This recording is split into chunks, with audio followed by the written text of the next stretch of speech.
بسم اللہ الرحمن الرحیم۔ السلام علیکم ورحمۃ اللہ وبرکاتہ۔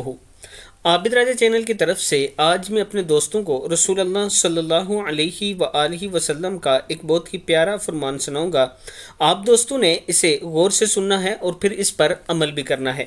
سیدنا عبداللہ بن مسعود رضی اللہ تعالیٰ عنہ نے بیان کیا کہ مجھ سے نبی اکرم صلی اللہ علیہ وآلہ وسلم نے ارشاد فرمایا کہ مجھے قرآن پاک پڑھ کر سناؤ۔ میں نے عرض کی نبی اکرم صلی اللہ علیہ وآلہ وسلم کو میں پڑھ کے سناؤں تو وہ آپ صلی اللہ علیہ وآلہ وسلم پر ہی نازل ہوتا ہے۔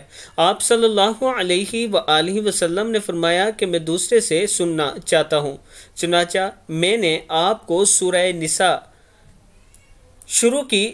جب میں یعنی حضرت عبداللہ بن مسعود کہتے ہیں کہ میں نے سورہ نساء سنانا شروع کی جب میں بسم اللہ الرحمن الرحیم فَكَيْفَ إِذَا جِئْنَا مِن كُلِّ أُمَّةٍ بِشَهِيدٍ وَجِئْنَا بِكَ عَلَى هَؤُلَاءِ شَهِيدًا۔ پھر کیا حال ہوگا جب ہم ہر امت سے ایک گواہ لائیں گے اور آپ صلی اللہ علیہ وآلہ وسلم کو ان لوگوں پر گواہ لائیں گے۔ پر پہنچا تو آپ صلی اللہ علیہ وآلہ وسلم نے فرمایا کہ ٹھہر جاؤ۔ میں نے دیکھا تو آپ صلی اللہ علیہ وآلہ وسلم کی آنکھوں سے آنسو بہہ رہے تھے۔ صحیح بخاری کی حدیث ہے۔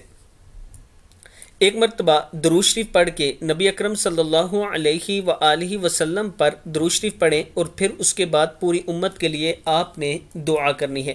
السلام علیکم ورحمۃ اللہ وبرکاتہ۔